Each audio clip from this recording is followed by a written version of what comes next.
welcome, Miss Denasia. For those of you guys who are new, for those of you guys who have never, ever heard the Champagne Hour podcast before, Champagne Hour talk show, we are all about highlighting women in tech, women who are doing their thing online, women who are leveraging the internet to cultivate their version of success. And we have the wonderful Denasia Louise Pinkard with us today. Hello. Oh my gosh, Sierra. Hi. I'm so excited to be here with you. And let me just say, I absolutely love what you're doing. I think it's so important, especially for Black women who, might feel like there isn't a space for them in this industry. So you're doing some really good work. I'm super excited to be here and flattered that you invited me on. We needed to have you. It was a must-have. Thank you. Resonate. Flexible. I appreciate it. Of course. Gotta be flexible with my guests. So, you gotta tell us about yourself. You gotta tell us about your career trajectory. Who is Miss Denasia?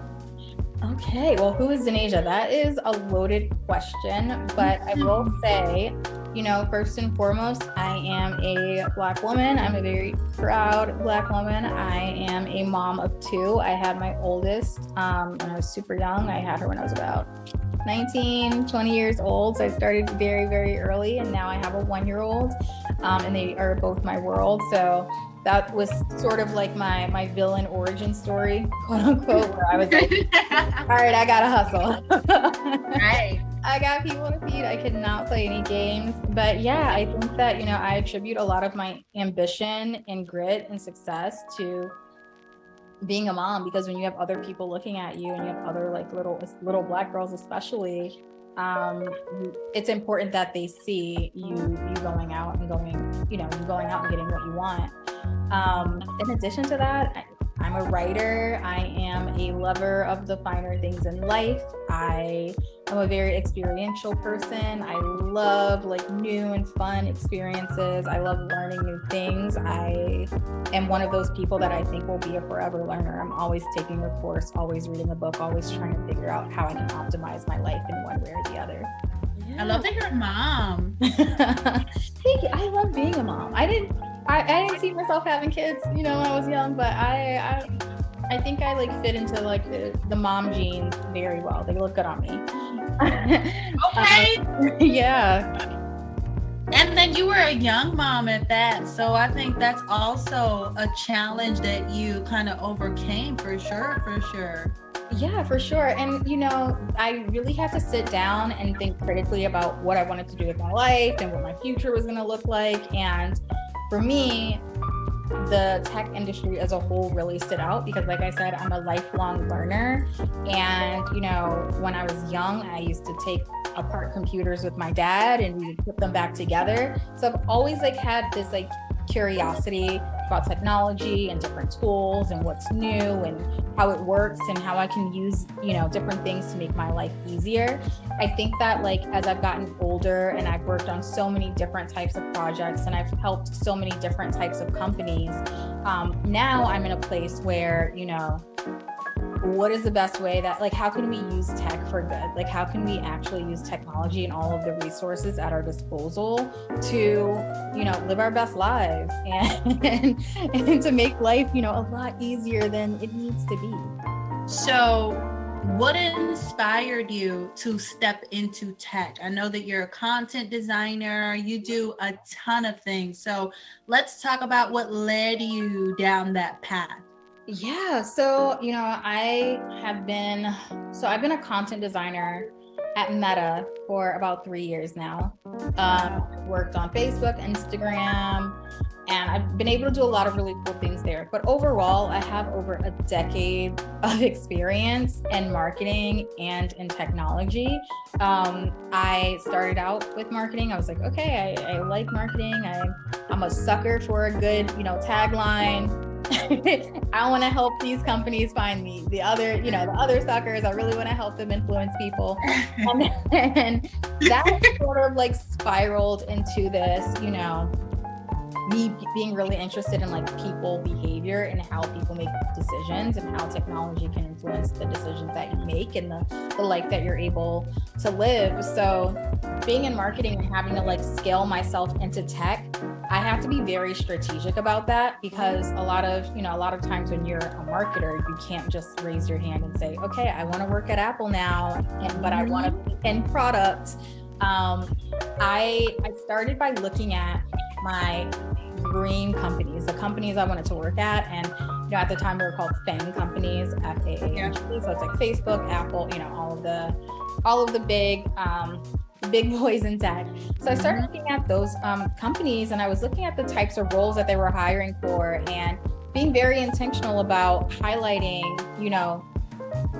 what skills are they requiring that most apply to me? Do I have any transferable skills that would apply best in this role? And as a marketer, obviously I had a ton of writing experience. I love to write. It's something that I've been doing for a really, really long time. So I had to really dig into, well, what does it look like to write in product? And I, took a lot of time to get familiar about what it means to be a content designer and to write content in product, or in an app instead of a long form blog post or, an ad that's on a billboard somewhere. So I was very intentional about that. And then once I saw, the skills that were needed, I first started mapping and saying, okay, I have this skill, this skill, this skill. I know I can confidently do these things, but I was also humble enough to know that there were gaps. And I highlighted those gaps too. They're looking for someone who has experience working with research. They're looking for someone who has experience like in product. It doesn't matter what the type of product is. So at the companies that I was already working for, sorry, I'm like stumbling over my words a bit. I sought out opportunities to scale myself, and content design and content strategy, as it was called back then, it was still very new. So it was this gap that a lot of engineers and a lot of product marketers knew that they needed, but they weren't quite sure what to call it. So, whatever company I was at, if I saw, we have a tech product, we have a software product, I would literally like find out who's in charge of it, who's the product manager, who's, leading this project. And I would say, hey, here are some things you could do better. And a lot of it centered around the UI copy and just enhancing that experience and making sure that people were able to understand how to use the product. And, it was very helpful and very beneficial to them, but also selfishly it was beneficial to me, because that was, to them, this is, Denasia's being so nice. She's being so sweet. She's contributing where she doesn't have to. Me, I was building my portfolio.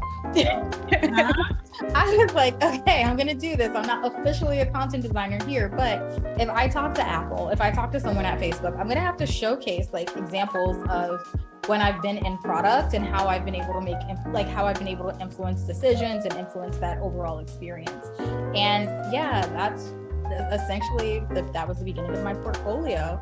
And I think that like all it takes is working on a few websites. All it takes is like really seeking out those opportunities, even if, they're just exploratory or something that you would change on your own. Don't be shy about saying, here's the DoorDash app. Here's what I would change, and putting that in your portfolio. It's okay to be exploratory. Obviously, as long as you're being honest and saying this is an exploration, I was not commissioned to do this work, but is, my approach to content design. So I think that that's okay too, because sometimes, you can't wait for the opportunities to come to you. You have to sort of manifest them and step into them on your own. Was there a moment where you knew like tech is for me, like this is what I was made to do?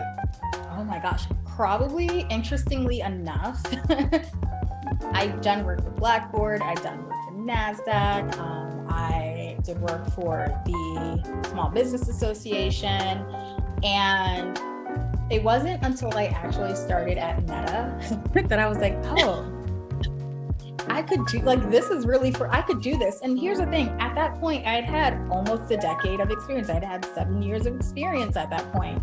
And I still had imposter syndrome. I was like, these people are really smart. They've been doing this forever. They're all going to find me out, and they're going to know that I have no idea what I'm doing. But I will say the community there, the community of like content designers, the resources that you have, they're all there to sort of celebrate and elevate your work. And you just have to really humble yourself and be open to feedback. And once I saw like, you know, these people want to elevate my work and I'm not just boxed into doing one thing, my opinions are valued throughout the entire product development life cycle. I can raise my hand at any moment, even if it has nothing to do with a word, and say, that doesn't seem right. You know, I think we should pause. And that team will respect and value my partnership enough to actually pause and say, okay, let's step back and think about what we're doing and think about these concerns, right?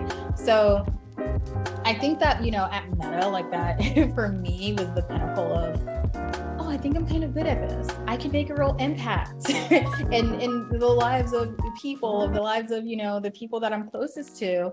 And it doesn't hurt that, you know, it pays well, because that's important too. I'm not knocking the fact that like a good paycheck and good benefits, it's super important, especially in America. It matters. It definitely matters. You have to be able to like, I don't want to say enhance your lifestyle, but you know, some people are finicky about like financial stuff, but for me, I value security, and security with, you know, with where we are, it is financial. It's not just about, you know, a feeling of security. It is purely financial, especially these days, and you have to know your worth and not be afraid to ask for it. Describe your experience in tech as a Black woman. What does that look like? That is so interesting. So I will say, obviously, like it's way more diverse than it has been in the past. But outside of Meta, my journey has been a little bit, I'll call it insane, insightful, and, you know, painful at times. I have had clients that have made very openly, overtly racist and sexist remarks. Again, this is not Meta. These are, you know, clients before, just in my journey when I was very green and learning about the industry. And for a while, I really felt like, hey, there's nobody on my side. I'm viewed as a resource. They just want to get as much writing out of me as they can, and I'm nothing but a number to them. I have been told, you know, by a white colleague, you know, I just don't trust you, right? And I'm like, well, why? Like, you don't trust me, as opposed to, you know, the white guy sitting next to me and I'm his manager. That's weird, you know? So like that, those were the types of conversations just like leading up to, I would call like my big break, that I would consider a milestone moment, because I was doing great work. I was doing really good work, but I've noticed that I've had to realize that other people's opinions and their shortcomings and their hesitations and their biases are about them, and it's not about me. I am actually really good at what I do. And I have to, like, you have to keep telling yourself that, because there will be people that want you to believe the opposite. They'll see your shine, they'll see, you know, that you're great at what you're doing, and they just, for whatever reason, won't like that it's you. So when you are the image of the problem, there's nothing you can do to solve it, except for continue to get better.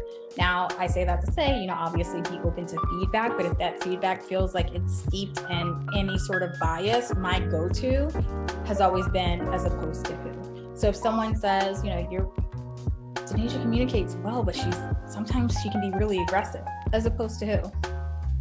Like, who are you comparing me to? Like, as opposed to who are you comparing me to? Because I really want them to think about the comparisons that they're making and the conclusions that they're coming to and why they're coming to that conclusion. So it's like helping them do the work on their own a bit. But yeah, like, it wasn't easy. It was hard. I've had, you know, right before I came to Meta, I was in a role where I was told that, you know, you're young, you're Black, you're a woman, you know, let's be real, you're not going to win here.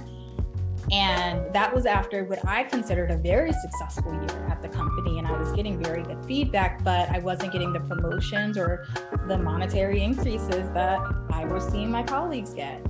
And, you know, this person, they thought that they were looking out for me by telling me that, but those are obviously 3 things about myself that I cannot change. And I had to be very intentional about whether that was where I wanted to spend, you know, potentially the next 20 years, which is like insane to think about. So yeah, from there I got very intentional. I started vetting companies, you know, at every step of the interview process. I was like a lot less desperate. And this is where you have to be delusional and just like know that you are it. Yes. Because I really started interviewing companies like they were interviewing me. I wanted to know about the company culture. I wanted to know what it was like to be a Black person at that company. I was not afraid to ask the questions about diversity and how diverse the teams are and what resources are there for, you know, people with different socioeconomic or different demographic backgrounds. And, you know, if I felt good about it, then I would move forward. And only if I felt good about it would I move forward. And yeah, and Meta at that time and now obviously like they checked all the boxes for me. Can you also touch on some of the positive, important aspects of being a woman of color in the tech space? I know that you touched on the challenges, so let's talk about the good things. I know. I'm like, I haven't talked about it for so long, and I'm Okay. reliving it a little bit now. But hi, Ryan. But I've always wanted to do that. I used to have like daydreams about revenge against this man. Yes. This is the space. Yes. But as far as like positive things, there's so many positives about being a Black woman in tech. The first thing is you're bringing perspective into a lot of rooms and into a lot of spaces that perspective typically hasn't been considered. So your perspective and your lived experience in and of itself is an asset. And don't let anyone make you think otherwise. Like I have made some of the best breakthroughs in my career by being in a room and raising my hand and saying, why aren't we considering this group of people and how they might experience the product if we use that word? Or why aren't we considering, and you know, I obviously can't get into specifics, but I think that there is this real freedom and this real flex that comes with being a Black woman and stepping into a space and knowing that you have a perspective and a lived experience that a lot of people don't have, and it's very unique, but it adds so much value. I'll also say, you know, it is a smaller community, so Black women in tech are so supportive of each other. So even with this podcast, you giving people this platform, like that is a pretty normal and common dynamic in tech that I'm going to be honest with you, I didn't see in other industries. I didn't see anywhere else as much as I see it in tech. And I love it so much because for the first time, you know, I feel like a sense of community and not othered. And I feel like in other organizations where people can be pitted against each other, or it isn't the healthiest culture, it's very easy to feel like isolated and othered. But in tech, I can honestly say I don't feel that way. And those are an amazing set of positives for women who are seeking to get into this industry. It's not just some challenging feat to where you have to fight for your life, because you will have that support in some areas. You will have that support in some areas. So you have to seek out your community. You have to like engage with your community. You have to, I think a lot of people are so obsessed with like reaching up and like seeing who can help them. But I really love what you're doing where it's reaching across. And I think Issa Rae talks about this, where it's like, I don't need to reach up. I'm going to reach across and like bring all of these women together. You know, we're not all clamoring for the attention of like someone that we perceive as more successful than us, but we're coming together as a collective and we're supporting each other and we're elevating each other. And that's what I love. So of course I'm here because I want to be a part of that, you know, not only at Meta, but outside of it too. You mentioned women coming together, especially Black women coming together and supporting each other. I know that you have a column called The Headness, the newsletter that I subscribe to personally. Okay, yeah.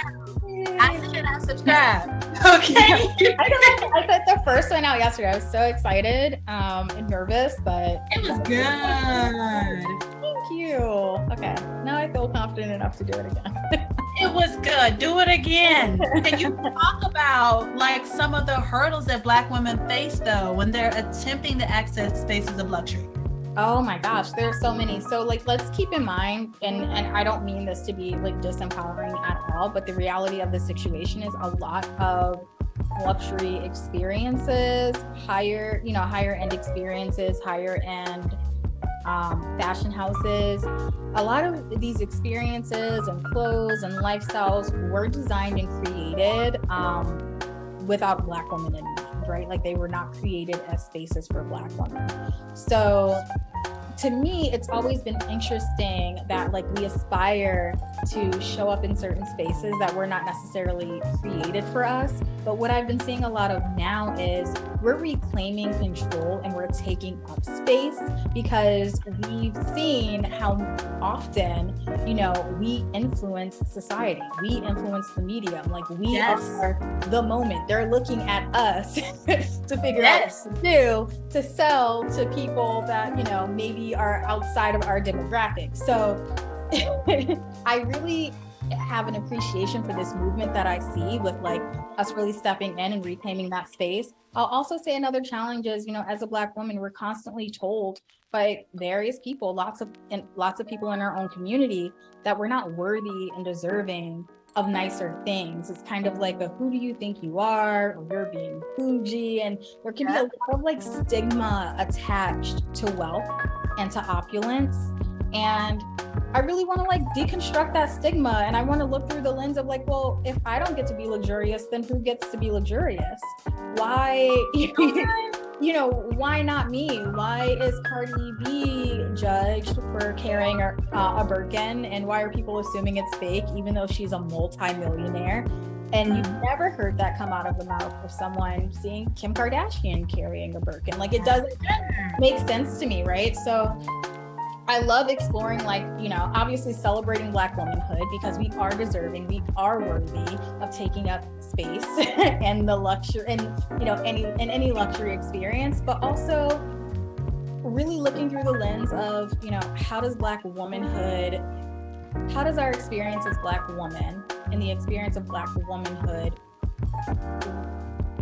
relate or influence the world of luxury and how we experience luxury. So it's like this like weird dance that I feel like we're doing with, with the industry, but it's very interesting, and I see it going in a positive direction, especially because like this whole like I am worthy, like I'm a Black woman, I'm worthy as I am. I get to define what luxury is to me. I'm seeing that a lot, and I'm loving it, and I want to see more of it, because for a long time I've always loved nice things. I've always liked to have money. I've always liked, buying leather goods, right? Treat yourself. So, but I didn't feel deserving, or I felt judged, or even now today when I buy things, I don't post it on social media or flex, even if I want to, because I'm bound to get like hateful comments or commentary from people in my community, and it doesn't feel great. Been there. That's a story of a lot of Black women who choose to want more, pursue more, be more. We always have to justify why we want more. And I was going to say, and that's why I named the newsletter The Hedonist, because hedonism is an unapologetic pursuit of pleasure. And like, that is the vibe that I'm living in now, moving forward. And I want to invite other women, Black women, to come and experience that vibe as well. I want you to unapologetically seek out experiences, things, moments that bring you pleasure, and don't feel bad about it. Like, embrace it and know that, that's what life is about, enjoying yourself, whatever that looks like. Talking about inspiration right now as well, and you being inspired by Black women, is there an ultimate inspiration in your career trajectory that has brought you to this point, if anyone at all? Oh my gosh, I will say Shonda Rhimes, just because I'm a writer. I love her. I feel like she's shattered so many glass ceilings. She's also about her money, and she knows her worth. And yeah, I love that, we're seeing more of it now, especially with the release of Megan, that workbook that was written by a Black woman. I think we're seeing more Black women getting their work greenlit. And that to me signals that there is less of a need to oppress certain voices, and there's more of a desire for those voices and perspectives to be seen and absorbed by our community, which is like lovely to me. So I see Shonda Rhimes as like kind of the beginning of that, at least for me, where I was kind of started taking notes like, okay, she's doing this, she's still doing this, reviews are great, like, you know. And that was very inspiring to me too, like, oh no, I can like fucking do this. And I don't, you know, I think Shonda Rhimes is beautiful, but I do think that there is this like very like cookie cutter way as a Black woman that, you know, people expect you to look if you are to be successful or if you are to live a certain type of lifestyle. And I personally don't subscribe to that. For those of you guys who don't know, I am officially obsessed with Denasia, officially obsessed with this conversation, because everybody who knows me well knows that I have the biggest crush on Shonda Rhimes. I love Shonda Rhimes. Biggest fan of Shonda Land. Like, she is, when I say she is the biggest beast, not even in television, but just as a writer, as someone who produces, she does everything. Yes. She is just across the board a powerhouse for Black women. I love Shonda Rhimes. So it's insane to know that other women are looking at her in the same way, because I am like her biggest fan. I love Shonda. Shonda's on next. Shonda's on next. Shonda's up next. I'm manifesting it for you. I'm gonna see her on here and I'm gonna be like, you know, this is what it's about. But make sure, you know, you bring up this podcast too when she's on, when it's her turn. No, seriously. We've got to all touch base at once and be in the same Zoom. So, oh my gosh, I would love that. I'm gonna hold you to it. I'm gonna hold you to it. I know, she's got to come on. I'm when I say biggest inspiration, when I saw that one actually dominating media the way she's been dominating for the last 10 years. I mean, Grey's Anatomy in itself is a masterpiece. Let's be honest. So oddly, I've never seen Grey's Anatomy. That's okay. It's okay. I've never seen Grey's Anatomy, and it is like no shade to Shonda, you know, no shade at all, but like top of mind. Oh my gosh, this is gonna like, it's gonna drive me crazy. I'm gonna have to list out all her shows, and I don't want to get anything wrong. So bear with me 1 second. So we know she had Grey's. Okay, Scandal is obviously like the biggest one. Yes. So the Scandal was when I was like in my Olivia Pope vibe. But I will say that like what drew me to Shonda Rhimes, so she's very talented, she's a great writer, but her book Year of Yes, that is what initially, like, that's what, you know, obviously that came on and after her career, but Year of Yes was the thing that converted me to a Shonda Rhimes stan. I literally did a Year of Yes and it completely changed my entire life.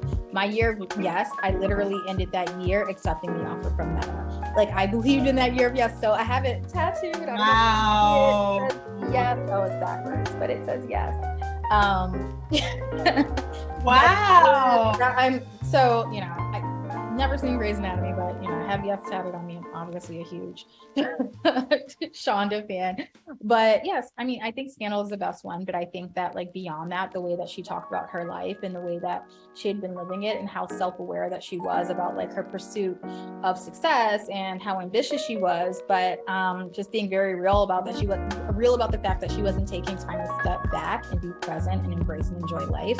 And at that point, I'd been in such like a hustle mode that I had the same sentiment and it resonated completely with me. So yeah, ever since then, she hasn't been able to get rid of me, I guess.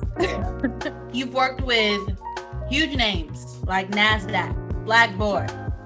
Please highlight for the people how these experiences came about. Let's really get into the nitty gritty. Yeah, let's get into the nitty gritty. I'll put y'all on. So if you're very early in your career, I'm not going to say if you have zero experience. I feel like all experience is valuable. If you're very early in your career and you have a sense of the direction that you want to go, 9 times out of 10, and this is just my personal experience with the resume I had at the time, which like lacked significant impact, like digital impact, you know, it was more like operational and all that kind of stuff. I can't just go to NASDAQ and say, hey, hire me, I want a job, and like expect to get a call back. So I had to be very strategic. So the approach that I took is I applied to work with agencies and consulting firms. And, you know, some people have their feelings about consulting firms, they have their feelings about agencies, but I will say that a consulting firm or an agency, that I would prefer a consulting firm, because I think that like they're a bit more flexible if you lack a ton of experience. But working at a consulting firm is a great way to get experience on the job while working for like these huge names, and these like they're way more forgiving, way more flexible, and you still get that name attached to your portfolio and to your resume. So if I gone to NASDAQ myself, I probably would not have been hired, but I was hired through the consulting firm that they worked with to launch a specific initiative. And you know, when you step in and you are able to scope out and see opportunities for you to scale yourself, that's how you can step into like more of that leadership role for whatever function you're in, whether you're a writer, whether you're a designer, whether you're a project manager, and build trust and rapport with your contacts at that brand and like, or at that company. And me personally, like relationships are super important. Don't be afraid to network. Don't be afraid to like connect with someone when you don't need anything, just to check in on them and see how they're doing, to give them ideas of how they can elevate the work that they're doing, you know, obviously within reason. And people tend to value that. And that's how I got tapped for, okay, we're doing this thing on NASDAQ, but we're also going to tap you to do this similar thing on Blackboard because these clients really trust you. And we're going to tap you to work with this agency because the person who worked with you at NASDAQ is now at this, you know, agency, and they're asking about you again. So that's really, in my mind, a strategic way if you don't have like the means to just walk into a NASDAQ or walk into like a huge company with earlier in your career and say hi, right? Because you're competing with the best of the best. You could be competing with someone who has 10 years of experience and really just wants a paycheck. So they don't care if they're overqualified. But with consulting firms, I think it's a bit different. I think that they're way more flexible, and it also leaves you a lot of room to scope out, you know, if you don't want to be a content designer and you'd rather be a project manager, there's opportunity to like step up and do that too, because a lot of these teams are way under, you know, staffed if you're lucky. If you're unlucky, you know, you might be having to do all the things. But I think that, you know, that's one approach. The other approach is startups. So I worked with a ton of startups, and the reason I worked with these startups is because I was very interested in working in products, right? So while the startups were like, oh, she's a great marketer, like let's bring her in for this marketing, I was also just selfishly, like I told you earlier, I'm interested in the product. So I'm going to be a sneaky little marketer, and I'm going to say, can you give me a demo of the product? And then I'll start pointing things out and seeing where there's room to optimize. And just being very strategic about how I have those conversations, and you'd be surprised at where that can take you. So you're currently working on equity within the Meta space. Yes. So I'm a content design lead on the equity team at Meta currently. And I've been at Meta for 3 years now. And like, this is probably the 3rd or 4th team that I've been on. But at Meta, that's like a good thing. It's not a bad thing. You get tapped to take on more complicated projects as you progress in your career and as you're able to scale yourself and as you grow. And I'm all for a stretch opportunity. So if I get tapped for something, even if it seems a little bit overwhelming, I try to scope it out a bit and just see if it's a fit. And even if I don't think it's a fit and I'm a little scared, I've just been like, I got to do it anyway. So yeah, I mean, I love my team. I work with a really, really solid group of people who are all super passionate about the space. I'm obsessed with Meta right now. Obsessed. They got a lot of stuff going on. We have a lot of really cool stuff going on. Obviously, you know, you and I talked about it. I can't get into specifics. Hey. But I will say that like, I'm very proud to be, you know, I'm very proud to be at a company that cares about the type of impacts that they're making in the lives of people, like in the real world. And I can say that like my team, the people that I work with currently in leadership, like they all like have this sentiment of, we want to do the right thing, and we're trying to figure out what that is and what tools we have at our disposal in order to like make that happen. So, you know, I love it. I think it's a great company. Obviously, they treat their employees really well, and the culture is just fantastic. As far as, you know, building the relationships to get there, I will say it's a lot of like what I told you about before. So I was very intentional. So probably a year before I got an offer from Meta, it's probably a year or two before I got the offer from Meta. That's when I really sat down, and this is where I'm about to give you the nitty gritty. Yeah.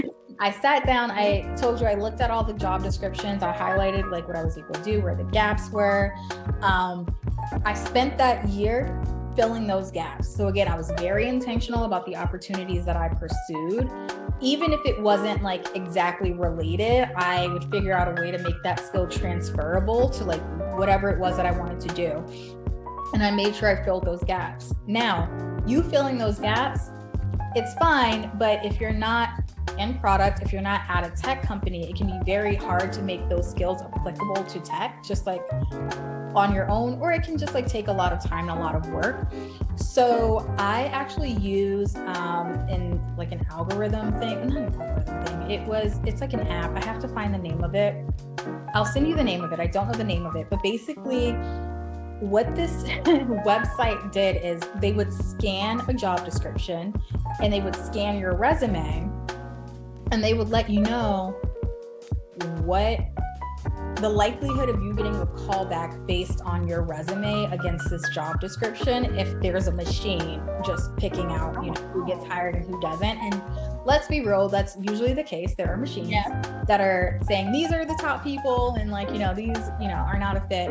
But basically I use that website to define, like, am I talking about my skills in the way that will resonate with the people at this organization who have been doing this for quite some time?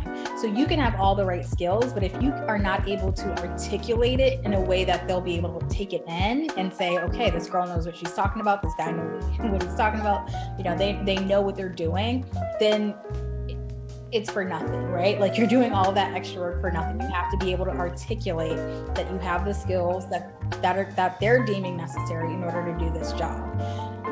So I'm gonna have to find the name of the app for you before we need it. And it's not an app, it's a website, but basically that's like what I use. And it highlighted all of the keyword, like any keywords that I was missing, any turns of phrase that I was missing that, you know, they saw consistently pop up. So they would say things like, you know, you talk a lot about content, you say content marketing in your resume 15 times. This job description says content strategy and content design 30 times.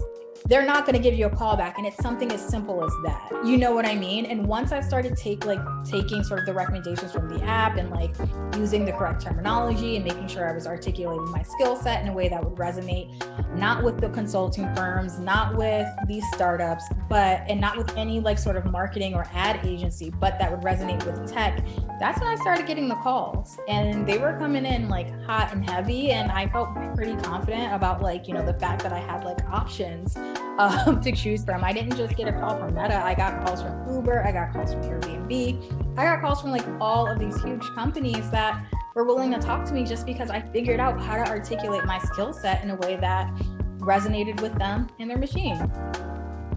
But let me see if I can find the name of that app. Those of you guys who don't know, I run a group, a Facebook group that is primarily built on helping women find great positions in tech and resources to assimilate into tech. Yeah. So that's a huge tool for you're doing some great work. Yes. So it's called JobScan. It's called JobScan. So JobScan, JobScan.co. They got me where I'm going. I think that, you know, obviously there are more tools now. So I don't know if, you know, you or, you know, your girls are familiar with ChatGPT.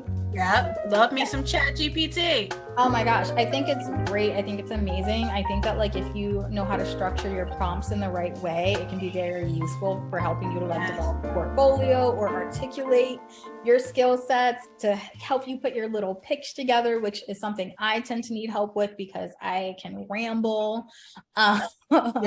So I think it's like such a useful tool, and like you can literally upload your resume, like, you know, paste your resume, and you can say rewrite it so that it matches to this job description, and it will do it for you. And yeah, you got to work smart, not hard. That's just like my philosophy.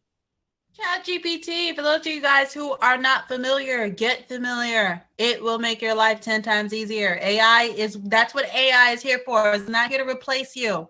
It's exactly, and that's what I am talking, like, you know, I'm such a nerd about this stuff too, but I say it all the time, where it's like so many people are afraid, like, you know, this is going to replace what I do. And I'm like, if Chat GPT can replace you as an employee, then you are not a valuable employee and you don't know how to scale yourself. And that might sound kind of harsh, but like for me, I know tomorrow Mark could say, Chat GPT, like, you know, and then what would I do, right? So I have put myself in positions where this is where you sort of have to think big and open your mind about what it looks like to scale yourself. I don't see myself as just like a content designer. I see myself as a creative director. So like if Chat GPT came along, I feel confident enough that I know how to structure prompts. I understand keywords. I know how to get the best output. I know, you know, the best ways to like help mitigate bias in the responses that I'm getting. So that puts me in a position where I'm still valuable and I'm able to show that value. But I also think it's important to like know how to showcase that and to be proactively putting yourself out there and learning new things. So for example, ChatGPT was released. The first thing I did was I started an ebook on like structuring your prompts for ChatGPT. I haven't like released it yet, but I started, like, I was like, I'm going to write this ebook. I'm going to document everything I'm learning.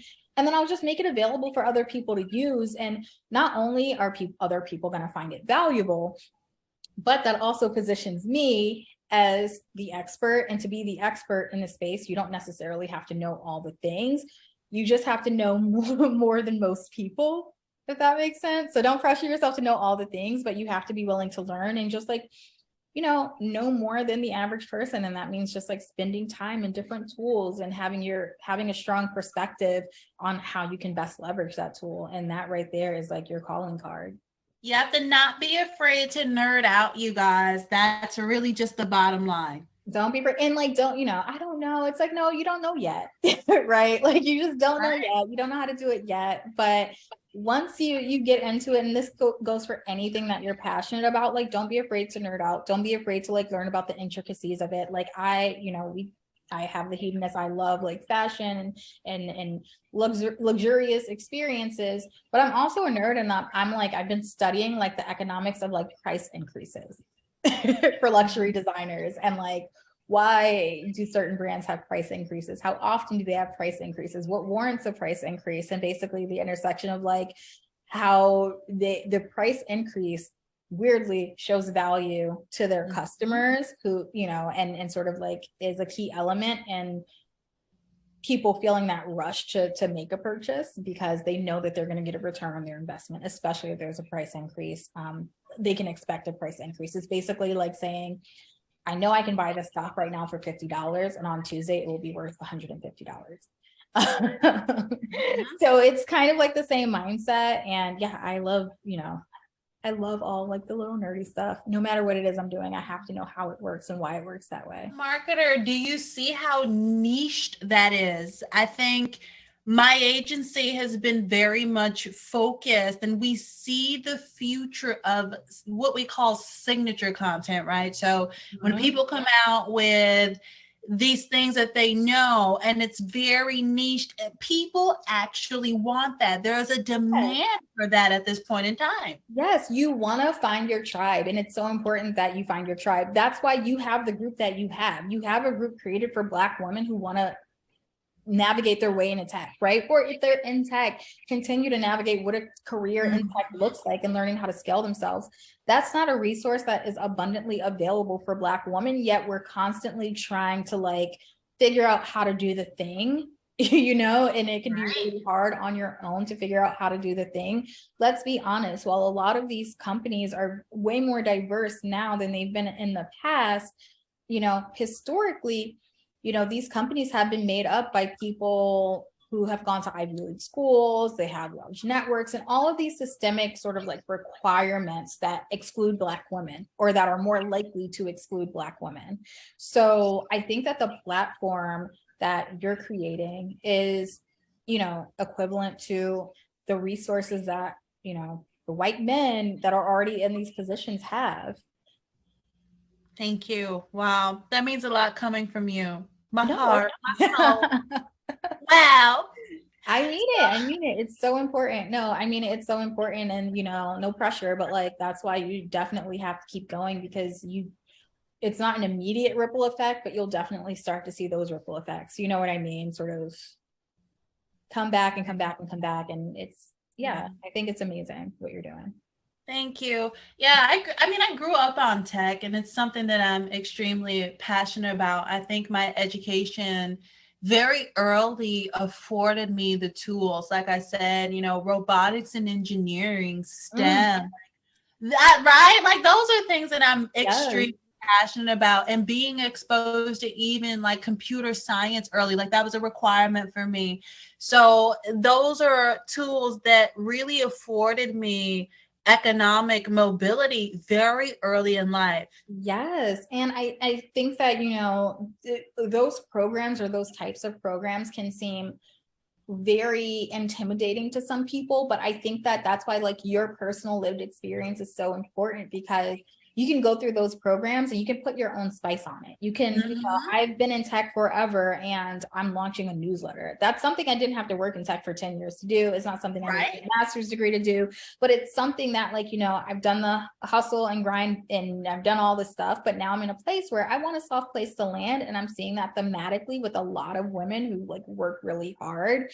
So it's about, you know, not just like having the technical skills, but I think like the interpersonal skill as well, to sort of like identify, hey, there's a need, how can I fill that need? And the more, like, I think that tech is such a unique industry where you see a problem, you're able to go solve it and see like real tangible results, and you get to see right away how you did, right? And I think that that does something to like this like confidence muscle, where if you see a gap, you're like, let me just go fill that gap real quick, like, you know. Like, it doesn't have to be marketing brain. Yes, it is. It's a marketing brain. It's like, you know, it's a lot of confidence too, because it took me a long time to get to a point where I could say, that's a problem. Let me, you know, I don't need permission to like fix it. For a long time, I do it on permission, but like now I flex that muscle enough to say, like, I don't need permission. I'm gonna go, I'm gonna fix it. And, you know, permission to fail.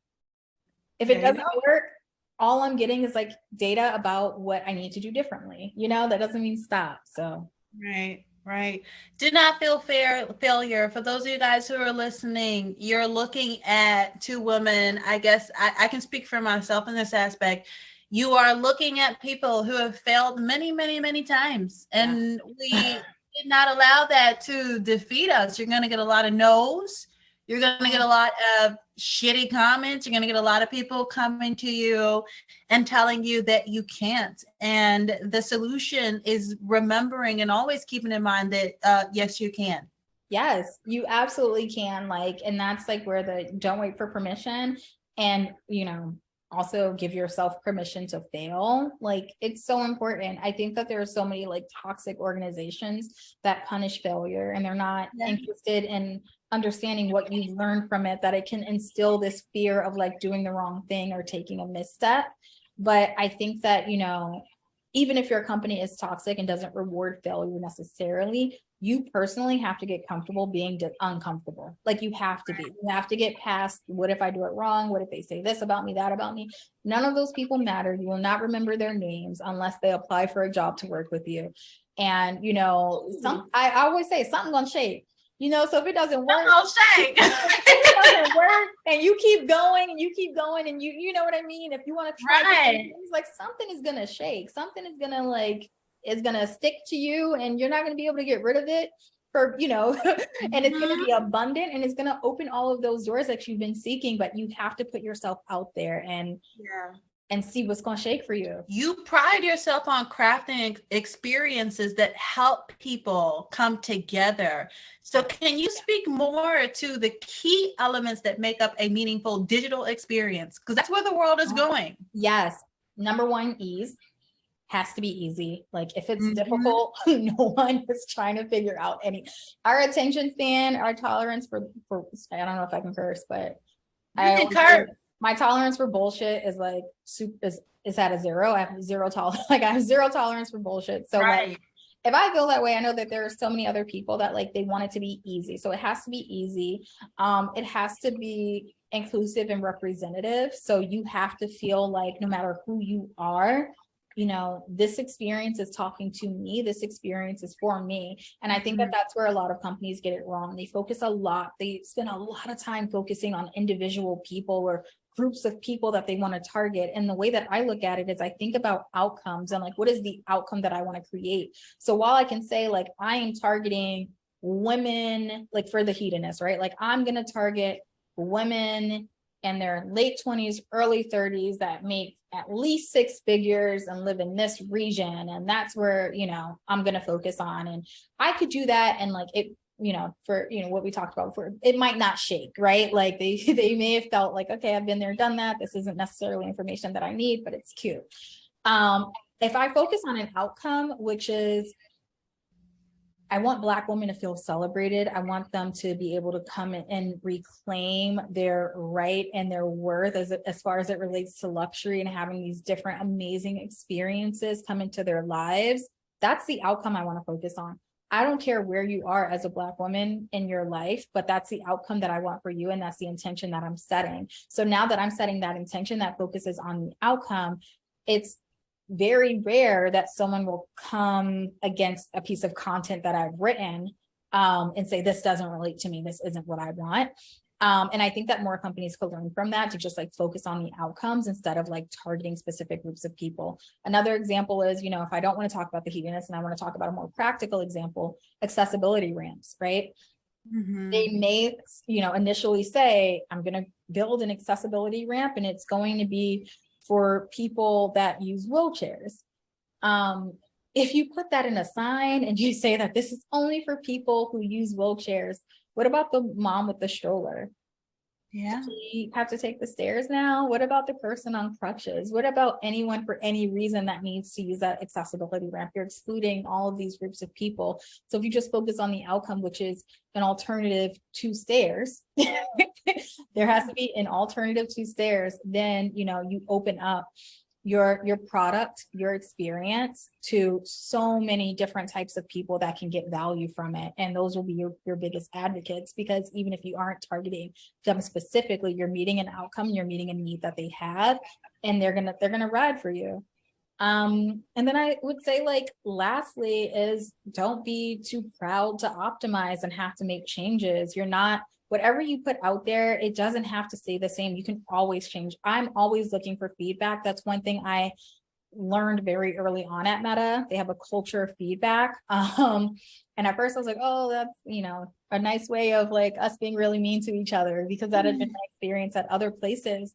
But now we are literally a culture of feedback, and I have to get so comfortable with people a lot of times not telling me exactly what I wanted to hear, but now I can get told a thing and it has nothing to do with my worth. It has nothing to do with how good at my job I am. I'm good at my job because I'm able to take that information and make different decisions to get a better result. What a revolutionary perspective to have. Thank you.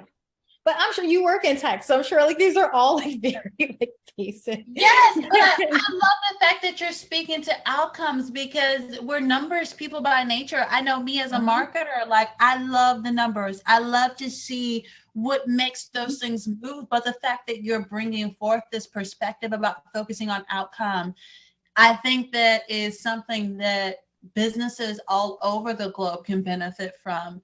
Yeah. Especially as they move forward trying to expand their appeal, because we do have a very niched communal feel that we're seeing coming into the climate, right? The digital climate. Oh, Huge. for sure. And then like having strong perspectives and focusing on outcomes, right? That's also a key way to differentiate yourself. Yes. Instead of like sounding like everyone else who's trying to talk to that one particular group of people. I just think, I know you said it's revolutionary. I appreciate that. I'm feeling myself. I'm have to. Yes, as you should. Okay. Revolutionary. But yeah, I think it's just like definitely a great like perspective to have. And to your point, like we are numbers people, right? Like you have to have impact. But if you're gauging impact on how many people that use wheelchairs, use the accessibility ramp, and you're not looking at all of the people that were able to use the ramp, then you're doing yourself a service too, right? So your number's at a 10 when it literally should be at a 10,000 because of focusing on the outcome and not just one group of people. There you go. So give me 1 second. Let me make sure my computer is not charging and I don't want it to die. No, okay, we're good. We're good now. We're good. We're good. Great. What do you have to say to women who may look up to you, who may want to find themselves breaking barriers in tech spaces as you are, because that's exactly what you're doing. So what advice do you have for the trailblazers that are coming after you who maybe want to work at Meta or somewhere else? Yeah, I mean, I would say like be intentional. Oh, hold on, I got a little prompt. It said it's going to kick us off in 10 minutes.